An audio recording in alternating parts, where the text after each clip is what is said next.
বাংলাদেশ ক্রিকেটে ৬ নম্বর পজিশনটা বহুদিন ধরেই এক অপূর্ণ গল্পের নাম।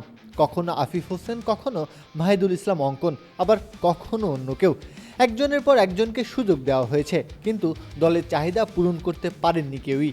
সেই অতৃপ্ত বাসনা পূরণ করলেন মোসাদ্দেক হোসেন সৈকত এসে। অলরাউন্ড নৈপুণ্য দেখিয়ে জানিয়ে গেলেন তাকেই এতদিন ধরে খুঁজছিল বাংলাদেশ। ৬ নম্বরে এমন একজনকে দরকার যিনি প্রয়োজনে ইনিংস গড়বেন, আবার প্রয়োজন হলে গতি বাড়াবেন। ব্যাট হাতে অবদান রাখার পাশাপাশি বল হাতেও ম্যাচে প্রভাব ফেলবেন। অস্ট্রেলিয়ার বিপক্ষে প্রথম ওয়ানডেতে সেই দীর্ঘ অনুসন্ধানের উত্তর যেন দিলেন মোসাদ্দেক। ৪ বছর পর জাতীয় দলে ফিরে মোসাদ্দেক যা করলেন তা এক কথায় অবিশ্বাস্য। ছোটদের সাথে আনন্দের সুযোগ, বড়রাও করে উপভোগ। Multi chips, super crunchy, super fun. ৭০ বলে অপরাজিত ৮৬ রানে দুর্দান্ত ইনিংস খেলেছেন তিনি। সঙ্গে বল হাতে ১০ ওভারে ১ মেইডেন সহ ৩৭ রান খরচায় নিয়েছেন ২ উইকেট। ব্যাট ও বল দুই বিভাগেই ম্যাচে রেখেছেন নিজের ছাপ, লুফে নিয়েছেন ম্যান অব দ্য ম্যাচের পুরস্কারও।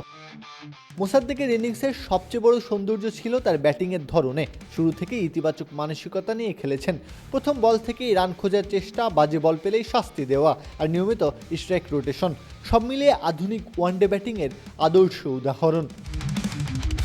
বাংলাদেশি ব্যাটারদের অনেকেই স্পিন ভালো খেলতে পারেন, কিন্তু স্পিনারদের বিরুদ্ধে আধিপত্য বিস্তার করে দ্রুত রান তুলতে পারেন খুব কমজন।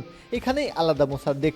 ঘরোয়া ক্রিকেটে বছরের পর বছর স্পিনারদের বিপক্ষে খেলার অভিজ্ঞতা কাজে লাগিয়েছেন আন্তর্জাতিক মঞ্চে এসে। শুধু তাই নয়, পেসারদের বিপক্ষেও ছিলেন অবিশ্বাস্য রকম সাবলীল। বাংলাদেশের ৬ নম্বর পজিশনের সমস্যাটা ছিল এমন একজন ক্রিকেটারকে না পাওয়া, যিনি একাই দুই বিভাগের ভার কিছুটা বহন করতে পারবেন। দল বিপদে পড়লে হাল ধরা কিংবা চাহিদা অনুযায়ী রান তোলা, এই কম্বিনেশনটাই মিসিং পাজল হয়েছিল এতদিন। সক্ষমতার সম্ভাবনার জায়গা থেকে বাংলাদেশ ক্রিকেটের সবচেয়ে বড় আক্ষেপের একজন ছিলেন এই মোসাদ্দেক। সেই আক্ষেপ ঘোচালেন ফিরে এসেই। এমন প্রত্যাবর্তনের পর নিশ্চয়ই আর হারিয়ে যাবেন না তিনি। ৬ নম্বর পজিশন যে তার কাছেই সবচেয়ে ভালো থাকবে। প্রত্যহ কাব্য, খেলা ৭১।